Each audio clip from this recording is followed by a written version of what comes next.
Hi guys, welcome to JJ Mom's Lifestyle. எல்லா போலும் இறைவனுக்கு இன்றைக்கி டிப்ஸ் வீடியோ தான் ஃப்ரெண்ட்ஸ் பார்க்க போகிறோம். கண்டிப்பாக உங்களுக்கு அந்த டிப்பு எல்லாம் யூஸ்ஃபுல்லாக இருக்கும். உங்களுக்கு தெரிஞ்சதாகவும் இருக்கலாம், தெரியாதாகவும் இருக்கலாம். கடைசி வரைக்கும் மிஸ் பண்ணாமல் பாருங்கள் ஃப்ரெண்ட்ஸ். அதுக்கு முன்னாடி நம்ம சேனலை subscribe and like. அப்படியே மணி பெல் ஐக்கானை கிளிக் பண்ணிக்கிறங்க. ஒரு சில சப்ஸ்கிரைபர் ஒரு சில வீடியோக்களை கேட்குறீங்க. கூடிய சீக்கிரம் நான் உங்களுக்கு அதை போஸ்ட் பண்ணுறேன். இப்போ வாங்க மக்களே வீடியோவுக்கு போகலாம். இப்போ நம்ம ஃபஸ்ட்டு டிப்பு, நம்ம சமயத்தில் சுட சுட சட்டி எதுவும் வச்சுருப்போம். அந்த புடியை பிடிக்காமல் டக்குன்னு அவசரத்தில் ஃபோன் பேசிக்கிட்டு ஏதாவது ஒரு வேலையாக இருந்துட்டு அப்படியே டக்குன்னு பிடிச்சிருவோம். அந்த 3 விரல் நம்மளுக்கு கண்டிப்பாக சுட்டுரும். அதுக்கு ஒரு சின்ன ஒரு டிஃப்ரென்ஸ். இந்த மாதிரி முட்டையை எடுத்துக்கிறங்க.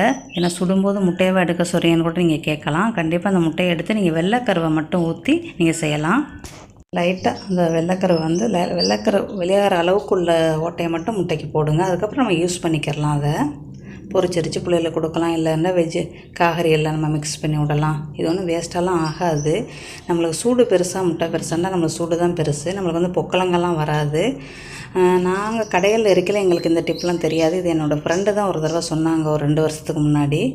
அதுலேருந்து நான் இந்த மாதிரி தான் செஞ்சுக்கிருவேன். எனக்கு பொக்கலங்கள் எல்லாம் வராது. எரிச்சலும் போயிடும். அது காய ஒரு 2-3 தடவை ஒரு நாளைக்கு நீங்கள் அப்படியே தடவுனீங்க அப்படின்னா உங்களுக்கு அதில் பொக்கலங்களும் வராது. நம்மளுக்கு எரிச்சலும் டக்குன்னு நின்றும் ஃப்ரெண்ட்ஸ். கண்டிப்பாக ட்ரை பண்ணி பாருங்கள். இப்போ வாங்க மக்களே அடுத்த டிப்புக்கு போகலாம். இப்போ 2வது டிப்பு, என்னடா சீப்பு அடுக்கி வச்சுருக்கேன்னு பார்க்குறீங்களா? ரொம்ப ஒரு யூஸ்ஃபுல்லான ஒரு டிப்பு ஃப்ரெண்ட்ஸ். இது எத்தனை பேருக்கு தெரியும் தெரியல. தெரிஞ்சவங்க பிரச்சனை இல்லை, தெரியாதவங்க இதை பார்த்து கற்றுக்குறங்க. நெருக்கமான பல் உள்ள சீப்பு, கலக்கலாக இருக்கிற சீப்பு. கலக்கலாக இருக்கிற பல்லு சீப்பு, நெருக்கமான பல்லு சீப்பு. இது எதுக்கு யூஸ்ஃபுல்லாக இருக்கும்டா, இந்த மாதிரி கலக்கலாக இருக்கிற பல்லு சீப்பு நம்ம யூஸ் பண்ணோம் அப்படின்னா நம்மளுக்கு சிக்கு எடுக்க ரொம்ப ஈஸி, முடியும் கொட்டுறதை தவிர்க்கலாம். இந்த மாதிரி நெருக்கமான பல்லை நீங்கள் சீவலாம். இந்த மாதிரி நெருக்கமான பல்லை நீங்கள் சிக்கு எடுத்து சீவும் போது உங்களுக்கு வலிக்கவும் செய்யும். இந்த மாதிரி கலக்கலான சீப்புள்ள பல்லை வாங்கிக்கிட்டீங்க அப்படின்னா உங்களுக்கு முடி கொட்ட விடுறதையும் தவிர்க்கலாம். அதே நேரத்தில் சிக்கு எடுக்க உங்களுக்கு ரொம்ப ரொம்ப ஈஸி. இந்த மாதிரி பல்லுகள் உள்ள சீப்பு நம்மளுக்கு சீவம் தான் முடியும். சிக்கு அதை எடுத்திங்கன்னா நம்மளுக்கு வலிக்கவும் செய்யும், முடியும் ரொம்ப நம்மளுக்கு வரும். அதை நீங்கள் தவிர்த்துக்கிறங்க சரியா? முடி வளராமல் என்ன கஷ்டப்படுறோம். அதனால் இந்த மாதிரி சீப்புகளை ரொம்ப எல்லாமே ஒரு 3 சீப்பு ஒன்றா சேர்த்து தான் தருவாங்க. அதை நீங்கள் இந்த மாதிரி கலக்கல் சீப்பை நீங்கள் சிக்கு எடுக்க வச்சுக்கலாம். இந்த மாதிரி சீப்பும் நம்மளுக்கு சிக்கு நல்லா எடுக்கும். இதில் நீட்டவாகவும் ஒன்று இருக்கும். எனக்கு அது பழசாக போச்சு, நான் அதை தூக்கி போட்டேன். வேறு சீப்பு அதே மாதிரி சீப்பை தேடி போனேன், எனக்கு கிடைக்கல. அப்புறம் இதுதான் எனக்கு கிடச்சிச்சு, அதை வாங்கிட்டு வந்திருக்கிறேன் ஃப்ரெண்ட்ஸ். இந்த மாதிரி சீப்புகளை நீங்கள் யூஸ் பண்ணுங்கள். கலக்கலாக இருக்கிற சீப்பு கண்டிப்பாக நீங்கள் சிக்கு எடுக்க யூஸ் பண்ணுங்கள். நெருக்கலான சீப்பை நீங்கள் சீவருக்கு யூஸ் பண்ணுங்கள் ஃப்ரெண்ட்ஸ். இந்த டிப்பு ரொம்ப சிம்பிளான டிப்பு தான். நான் எத்தனை பேருக்கு தெரியும்னு எனக்கு தெரியல ஃப்ரெண்ட்ஸ். நம்மளுக்கு முடி கொட்டாமல் தவிர்க்கலாம். இப்போ வாங்க மக்களே அடுத்த டிப்புக்கு போகலாம். இப்போ நம்ம சீப்பில் அகல பல்லுகள் உள்ள சீப்பில் நம்மளுக்கு அழுக்கு வராது. நெருக்கமான பல்லில் நம்மளுக்கு அழுக்குகள் இருக்கும். அதை எப்படி கலக்கலாங்கிற டிப்பு தான் ஃப்ரெண்ட்ஸ். இப்போ ஒரு வாளி எடுத்துக்கிறோங்க. வாளியில் லிக்யூட்டு, அதாவது சோப்பு, பீங்காங்கழுகிற சோப் ஆயில் கொஞ்சமாக ஊற்றுங்க. ஊற்றி ஹாட் வாட்டரும் நீங்கள் ஊற்றலாம். சாதாரண பிளெயின் பச்சை தண்ணியும் நீங்கள் ஊற்றலாம். அது உங்களோட விருப்பம். நல்லா மூழ்கிற அளவுக்கு ஊற்றிக்கிறங்க. கொதிக்கலாம் வைக்க வேண்டியதில்லை. வெறும் சோப்பு தண்ணியும், அதாவது லிக்யூட்டு சோப்பு தூள் கூட நீங்கள் போடலாம். அது உங்களோட விருப்பம். என்ன சோப் ஆயில் இருக்கோ அதை நீங்கள் ஊற்றி லைட்டாக ஹாட் வாட்டர் இருந்தால் ஊற்றுங்க. இல்லை வெறும் பச்சை தண்ணி ஊற்றுங்க. ஹாட் வாட்டர் ஊற்றுனீங்கன்னா உங்களுக்கு 5 நிமிஷத்தில் உங்களோட சீப்பில் உள்ள அழுக்கு எல்லாம் வெளியேறும். இல்லைன்னா உங்களுக்கு ஒரு 10 நிமிஷம் ஆகும். அவ்வளோதான் வித்தியாசம். ஒன்றும் பெரிய வித்தியாசம் கிடையாது. இந்த மாதிரி இப்படி தட்டி விட்டினாலே உங்களுக்கு அழுக்கு வந்துடும். நம்ம இயற்கையாக பேசன் கிட்டால வச்சுக்கிட்டு நம்ம கழுவும் போது இப்படி தட்டி விட்டாலும் நம்மளுக்கு அழுக்கெல்லாம் வந்துடும். முக்கியமாக நம்ம சீப்புகளுக்கு அழுக்கு இருக்க காரணம் நம்ம தலையில் அழுக்கு இருக்கிறதுனால தான் நம்மளுக்கு சீப்பில் அழுக்கு வரும். நம்ம தலையை சுத்தமாக வச்சுக்கிட்டோம் அப்படின்னா நம்மளுக்கு சீப்பில் அழுக்கு வர வாய்ப்பில்லை. ஒரு 2-3 நாளைக்கு ஒரு தடவை நீங்கள் தலைக்கு ஷாம்பு போட்டோ இல்லை என்ன நீங்கள் தலைக்கு தேய்க்கிறீங்களோ அதை போட்டு நீங்கள் குளித்து தலையை சுத்தமாக வச்சுக்கிட்டாலே நம்மளுக்கு அழுக்குகள் தலையில் வராது. இந்த மாதிரி லைட்டாக அழுக்கு வெளியாகாத மாதிரி தெரிஞ்சு அப்படின்னா நம்ம பழைய ப்ரஷ் எதுவும் இருந்துச்சு அப்படின்னா நீங்கள் தேய்ச்சிங்கன்னா உங்களுக்கு நல்லா அழுக்கு வெளியாயிரும். அவ்வளோதான். ரொம்ப ஒரு சிம்பிளான ஒரு முறை தான் ஃப்ரெண்ட்ஸ். இந்த மாதிரி நீங்கள் ஃபாலோ பண்ணிக்கிறங்க.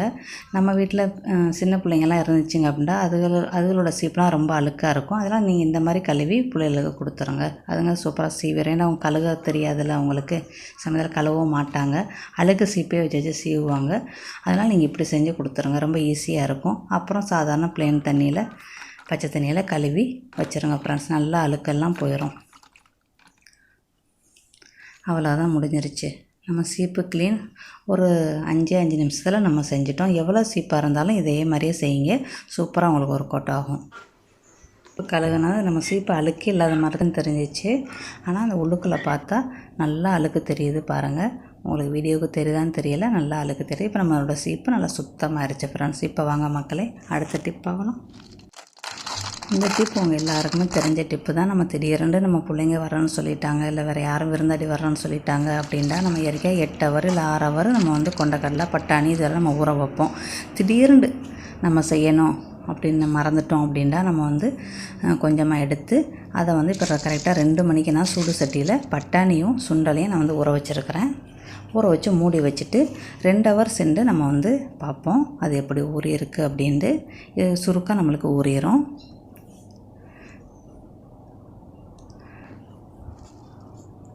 நம்ம வந்து ஊற வச்சு தண்ணி வெறும் தண்ணி தான் ஊற்றினேன், சுடு தண்ணிலாம் நான் ஊற்றலை. ஊற்றி நல்லா மூடி வச்சுருங்க, இறுக்கி மூடி வச்சுருங்க. மூடி வச்சுட்டா கரெக்டாக நம்ம 2 மணிக்கு ஊற வைக்கிறோம். கரெக்டாக நம்ம வந்து 2 ஹவர் சென்று நம்ம பார்ப்போம். இப்போ கரெக்டாக 4 மணி. இப்போ நம்மளோட சுண்டலும் நம்மளோட கொண்டக்கடலையும் பட்டாணியும் ஓரளவு நம்மளுக்கு வந்து நல்லா ஊறிடுச்சு. நம்மளுக்கு வந்து 8 ஹவருக்கு தக்கன ஊறலைண்டா கூட நம்மளுக்கு வந்து 2 ஹவர் வச்சு இப்படி மூடி வச்சது நம்மளுக்கு வந்து இறக்க 4 ஹவருக்கு தக்கன ஊறிடுச்சு. இதில் நம்மளுக்கு வந்து 2 ஹவர் ஊற வைக்கிற டைம் நம்மளுக்கு வந்து மிச்சம். இதுக்கு மேலே நம்ம வந்து நல்லா கழுவிட்டு உப்புக்கல் கொஞ்சமாக போட்டு கொஞ்சோன்னு சோடாமா ஆப்பச்சோடா இல்லை பேக்கிங் சோடா என்ன சோடா உங்கள் வீட்டில் இருக்கோ அதை கொஞ்சமாக போடுங்க. ஒரு 1/2 ஸ்பூனும் போடலாம், நீங்கள் 1 ஸ்பூனும் போடலாம், அது உங்களோட விருப்பம். நான் சும்மா ஒரு 1/4 ஸ்பூன் மட்டும் தான் போடுறேன். போட்டு ஒரு 3-4 விசிலுக்கு வச்சுருங்க ஃப்ரெண்ட்ஸ். வச்சிட்டோம் அப்படின்டா நம்மளுக்கு நல்லா சுண்டல் ராத்திரில் ஊற வச்சு எந்த அளவுக்கு வேகுமோ அந்த அளவுக்கு நல்லா வெந்துடும். நம்மளுக்கு ராத்திரில் ஊற வச்சோம் அப்படின்னா நம்மளுக்கு 2 விசில் இருந்தாலே நம்மளுக்கு போதும். ஒருத்தர் ப்ரெஷர் குக்கர் ஒன்று மாதிரி. இப்போ நான் உங்களுக்கு மங்களை மாற்றி உங்களுக்கு நான் நச்சு காட்டுறேன் பாருங்கள். இப்போ பாருங்கள் நல்லா பூ மாதிரி நல்லா நம்ம வந்துருச்சு. இதுக்கப்புறம் நம்ம இந்த சுண்டலை நம்ம என்ன மசாலா வேணாலும் செஞ்சுக்கலாம். பட்டாணியும் அப்படித்தான், சுண்டலும் அப்படித்தான் ஃப்ரெண்ட்ஸ். இப்போ வாங்க அடுத்த டிப்புக்கு போகலாம். இந்த டிப் எல்லாருக்குமே தெரியும். நம்ம எல்லார் வீட்லேயுமே தெர்மாஸ் கேத்தல் இருக்கும், ஃப்ளாஸ்க் இருக்கும். அதில் நம்ம வந்து மீதம் இருக்கிற காஃபி டீ எதாக இருந்தாலும் சரி நீங்கள் வந்து ஊற்றி மூடி வச்சிட்டிங்க அப்படின்னா உங்களுக்கு எப்போ வேணுமோ அப்போ குடிச்சிக்கலாம். இதோட சூடோட அளவுன்னு பார்த்தா நம்மளுக்கு 6 ஹவர் தாங்கும். இயற்கையாக நம்ம இப்போ வந்து வெளியிலலாம் போகிறோம், எப்படி கீழே ஆட்டினாலும் நம்மளுக்கு கீழே கொட்டாது, நல்லாயிருக்கும். நம்ம ட்ராவலுக்கு கொண்டுட்டு கூட போகலாம், குடிச்சிக்கிறலாம்.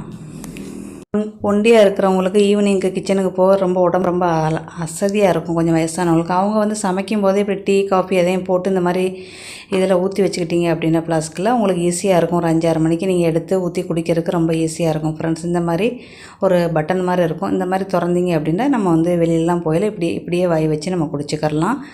ட்ரவலுக்கு இது ரொம்ப யூஸ்ஃபுல்லாக இருக்கும். நான் வீட்டில் வந்து சமயத்தில் மத்தியானம் கலைக்கு என்ன செய்வேன், ஊற்றி வச்சுருவேன். அப்போ ஈவினிங்க்கு எனக்கு கிச்சனுக்கு போகிறதுக்கு வேலை இல்லை, நான் இந்த மாதிரி குடிச்சிக்கிறோம் ஃப்ரெண்ட்ஸ். இந்த மாதிரி இருந்துச்சு அப்படின்னா நீங்கள் மிச்ச காஃபி டீ இருந்துச்சுன்னா இந்த மாதிரி ஊற்றி வச்சு செஞ்சு பாருங்கள், உங்களுக்கு யூஸ்ஃபுல்லாக இருக்கும். அடுத்த வீடியோவில் சந்திக்கலாம். பாய், see you.